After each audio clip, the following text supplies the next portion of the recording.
Huh? You're pregnant? No way. You're not serious about having the baby, right? That was the first thing my husband said to me when I finally got pregnant at 40. Having a baby at your age, that kid's definitely gonna be defective. I can't deal with raising a child like that. With those words, he left me. 30 years later, I randomly bumped into my ex-husband on the streets. Looking exactly the same. Is that defective daughter of yours even alive? Well, even if she is, she's probably unemployed, right? He could afford to spew such nonsense only for so long. Because my daughter turned out to be an admirable. My name is Catherine Smith. I'm turning 70 this year. Today, I'd like to share a story about how my dark past was cleansed. Back in my youth, I was what you'd call a career woman, working in a male-dominated company, competing with men in sales. Of course, there were those who resented me, but I didn't care and strove every day to be the top salesperson. Being tomboyish by nature and constantly competing with men, I didn't have many men approaching me, but that didn't bother me at all. Work was my everything. However, my parents were quite traditional and believed that a woman's happiness was in marriage, so they took me to matchmaking sessions time and again. At a party I was invited to by a colleague, I met Michael. He was planning to start a business and found my dedication to work impressive. "The future is for women to work hard too," he said, acknowledging my dedication.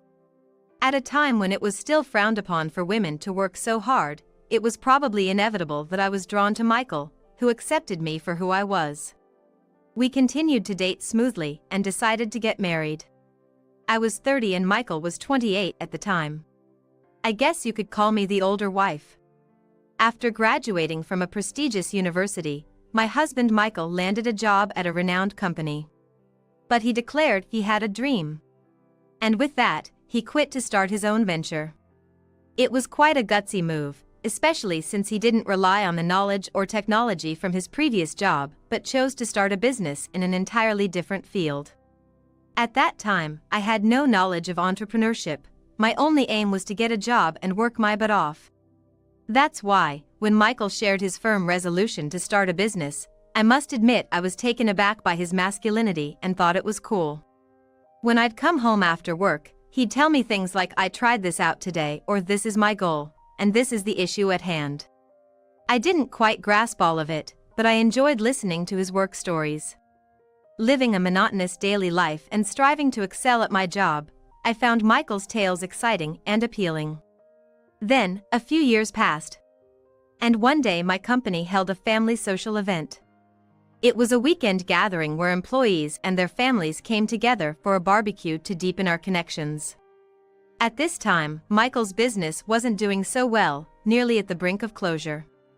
Looking for a change of scenery, I invited Michael to the family social, and he was thrilled to join. But during the barbecue, a close office assistant approached me, asking if Michael was drunk, expressing concern. Michael can handle his liquor. And doesn't change much when he's drunk. What happened? I asked, puzzled. The assistant told me she was worried because she saw Michael arguing with Ms. Smith from accounting. Arguing with Ms. Smith? Concerned, I rushed over to Michael and heard him saying, "But it's the truth, isn't it?" I quickly pulled Michael away and apologized to Ms. Smith for the disturbance. Later, I went to Ms. Smith to get the full story, and it turned out Michael had said something offensive about factory workers, suggesting it must be tough. I apologized deeply to her and thankfully, she forgave us. However, this discriminatory remark by Michael wasn't entirely surprising. Yes. Michael always took pride in graduating from a prestigious university, landing a job at a renowned company, and even starting his own business. He had a tendency to look down on others based on education and background. As someone with limited dating experience, I did feel a bit off about his remarks, but also felt proud when he said that me being a woman did not stop me from graduating from a prestigious university and competing in the male-dominated workforce. Despite some issues, we were living happily as a couple. Yet, we had another worry. We were having trouble conceiving a child. At that point, I was still working hard and wasn't too stressed about it, thinking it was something we couldn't control. But as I reached my mid-30s, the situation felt more pressing. Even so, I thought that if worst came to worst and we couldn't have kids, living a peaceful life just the two of us wouldn't be so bad. However, Michael seemed to have a different view. He began to express frustration about not having children yet. It's embarrassing that we don't have kids at this age. Everyone around us has at least two. It's inconceivable that I'm the only one without any. That remark was what was truly inconceivable. In my mind, I retorted. It seemed Michael had a clear life plan. Marry a woman with superior genes in his 20s. Have 2 kids by his early 30s. He says this is the path that successful people take. A plan I had never heard of. But Michael seemed to live by it. In my 20s, I met and married Michael, who deemed me to possess superior genes. The plan was progressing smoothly until it hit an unforeseen snag. I was supposed to have born 2 children by now, yet conceiving had become a challenge. This displeased Michael. His frustration started to show, and he bluntly criticized me. You're academically successful and career-oriented, but it seems you lack maternal aptitude. Moreover, he accused me, your alma mater might be renowned, but as a woman, you're flawed. I've been duped. When I broached the subject of fertility treatments, Michael rejected the idea, stating, Children born through fertility treatments can't possibly be superior. I'm totally against it. What a biased opinion. No matter how I tried to persuade him, even suggesting a simple hospital visit, he'd say things like, going to the hospital for such a thing would be an embarrassment. When I tentatively proposed at least getting tested, he exploded, what, you're saying it's my fault? Cut it out. He yelled and insisted, if you really want to go that badly, go by yourself. But going alone seemed pointless. Fertility treatments are a couple's endeavor. Yet, Michael failed to understand this. Nonetheless, I visited the fertility clinic alone, where the doctor told me, everything seems fine. Please come back with your husband next time. That was to be expected. After all, a child isn't made alone. Yet, without Michael's cooperation, it seemed I had no choice but to give up. That's what I thought. A decade into our marriage, I began to see Michael's so-called masculinity as nothing more than selfishness. His enthusiasm for starting a business had faded into a cycle of starting and giving up, and now, 10 years later, nothing had changed. While he did odd jobs occasionally, my salary was the mainstay of our finances. Yet, he would conveniently ignore any inconvenient truths. How many times had the thought of divorce crossed my mind? But after 10 years, affection takes root. Occasionally he was harsh, but if I didn't dwell on it, it didn't bother me. Humans are peculiar in that way. And then, on one fateful day as I turned 40, something astonishing happened. I was pregnant. My period had stopped. Had I reached menopause already? But at 40, wasn't that too soon? Worried it might be an illness, I decided to visit the hospital. The doctor's words left me stunned. You're pregnant. But I'm 40 years old. Pregnant? I replied in disbelief. The doctor reassured me, it's not uncommon for women at 40 to conceive. Though it was surprising. The doctor continued. There are risks compared to younger mothers, and there are precautions you'll need to take, but many have healthy babies. Encouraged by the doctor's words, I was elated at the prospect of having a child. Surely Michael would share in my joy. Full of excitement, I reported the news to Michael. However, his response was utterly unexpected. What? You're pregnant? That's gotta be a joke. You're not seriously considering keeping it, are you? Michael's unexpected words left me speechless and dumbfounded. But without a hint of concern for how I felt, he continued. Having a baby at your age, that child is definitely going to have issues. Raising a kid like that is just something I can't handle. If you insist on going through with this, then it's divorce time. That's what he said to me. It felt like a hammer blow to the head. This was the child I had longed for. Not having it was not an option for me. Yet Michael was saying if I went through with it, we would get divorced. It turned out that to Michael, I was not someone to be loved, but merely a tool for producing superior children.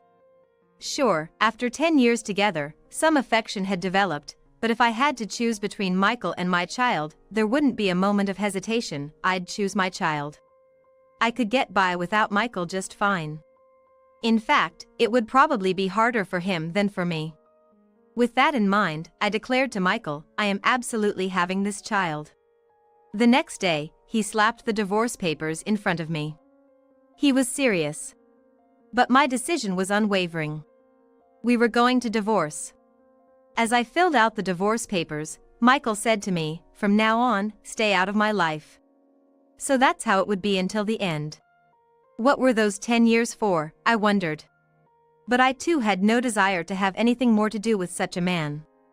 I gave up any claim to alimony and child support and decided to go back to my parents' house.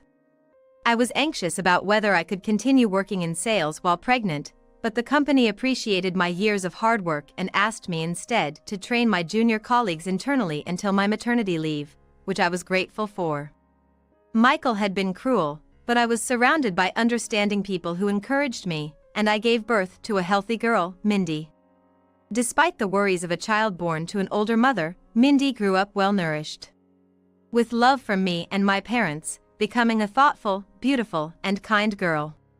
Raised freely, she became a curious and lively child. Fast forward 30 years. I'm now 70. And Mindy is 30. An independent and successful adult.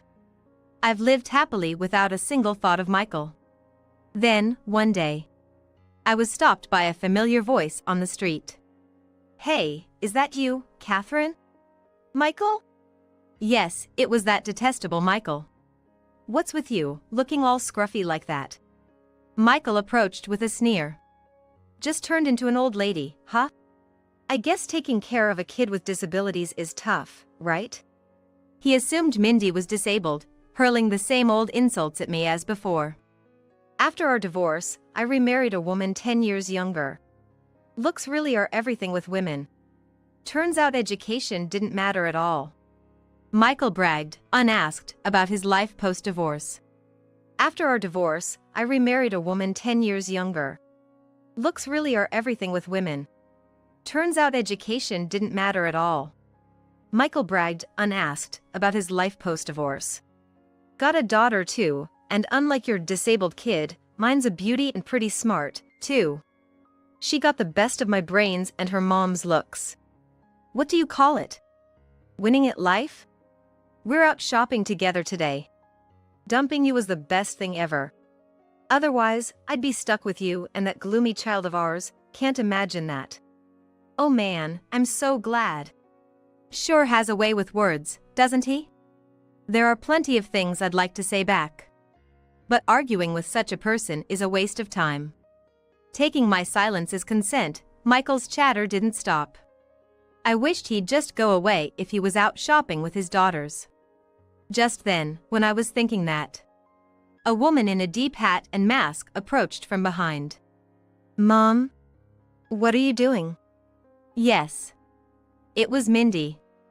Do you know this person? She asked about Michael. I hesitated, unsure how to respond. I hadn't gone into detail with Mindy about her father. I had always intended to explain it properly, but Mindy had always said there was no need to force the topic. And she had never met him. I was still contemplating what to say when Michael, grinning, said, "Oh, looks like you can go outside, huh? Must be really ugly under that mask." Now he was attacking Mindy. I wouldn't stand for Mindy being attacked. I was about to argue back when an unexpected person did it for me. Hey! Where did you disappear all of a sudden? You're supposed to be carrying our bags. Natalie. The voice belonged to Michael's daughter, apparently named Natalie. Michael had been proudly talking about his new family, but it seemed they only saw him as a porter. Hearing this, Mindy murmured, "Wow, to think that guy is my father." What? Mindy, how did you? I was shocked. She laughed and said, When he's talking that loudly, it's hard not to hear. Then Natalie, who had overheard, pushed Michael aside and rushed to Mindy, asking, Could you be Mindy? I'm a huge fan. Could I maybe get your autograph? She was excited. Indeed. My daughter Mindy is an actress. Curious and eager, as a child, she held a flyer for a child actor audition, her eyes sparkling as she negotiated with me to apply. I thought she wouldn't get in, but let her apply anyway, and to my surprise, she was accepted. From there, Mindy worked hard and steadily, and, though I'm her parent, it's fair to say she's become a top-notch actress. And shockingly, Michael's daughter Natalie was a big fan of Mindy's. Watching all this, Michael flipped and started to brag, "Hey! Mindy's my daughter. She's doing great. I can brag about this." But then Natalie yelled at him, "You were just telling Mindy's mom how glad you were about the divorce, and calling Mindy defective. That's totally unacceptable. Even if Mindy and her mom forgive you, I will never forgive you for life." Sure enough, it seems even Michael couldn't say anything back to Natalie. After Natalie said that to him, he hurriedly came to apologize to us. But Michael's enemies only continued to grow. Michael's current wife, Christy, showed up and said, "You really need to start taking things seriously. Talking about starting a business but just drifting around aimlessly. I've put up with it because you do anything I ask, so I've held off on divorce, but seeing how you treat your ex-wife, it's just cruel. Looking down on others and attacking those who seem weaker than you, it's the lowest of the low. I can't be with someone after seeing their true nature. We're getting a divorce," she said nonchalantly. Caught off guard by the sudden declaration of divorce, Michael pleaded with Christy, "I'm really sorry. Please, anything but divorce." Despite his begging, both Christy and Natalie had had enough. Realizing pleading with them was useless, he turned to Mindy and said, "Please forgive my earlier rudeness. I'm terribly sorry. Could you please ask Christy to forgive me? I'm sure if you ask them, they'll listen to you. Help your dad out." It's amazing he could say such a thing after all that berating. Or rather, Mindy doesn't even consider this man her father. And why should she have to make such a request in the first place? As we stood there dumbfounded, Michael began to apologize, crying. "It was embarrassing and attracting attention, so please stop." Maybe sensing how we felt, Natalie told us, "I'm truly sorry for the trouble he's caused. I promise you, I won't let him claim to be Mindy's father. Go on, please leave. We'll handle this from here." Then, she secretly said to Mindy, "But I was really glad to meet you. I'll continue to support you." It seemed like Mindy was a good kid after all. We said goodbye to Christy and Natalie and left the place. Later on, I heard that Christy did go through with the divorce from Michael. He cried and threw a fit until the very end, not wanting a divorce, but how could anyone stay after seeing his true colors? In fact, I was almost impressed he'd managed to hide his true self from Christy and the others for so long. After the divorce was finalized, Michael was saddled with alimony, adding debt to his already incompetent life management, and he disappeared. I worried that rumors might spread about Mindy, but he was too down to cause any more trouble, thankfully. I know all this because Natalie apparently told Mindy via DM on social media. He turned out to be a terrible man, but it just goes to show, you reap what you sow. I will continue to fully support Mindy and live my life with gratitude to those around me. Now, the movie where Mindy is the lead is about to start. She's playing a lawyer who cuts down the evils of society. I'm looking forward to it.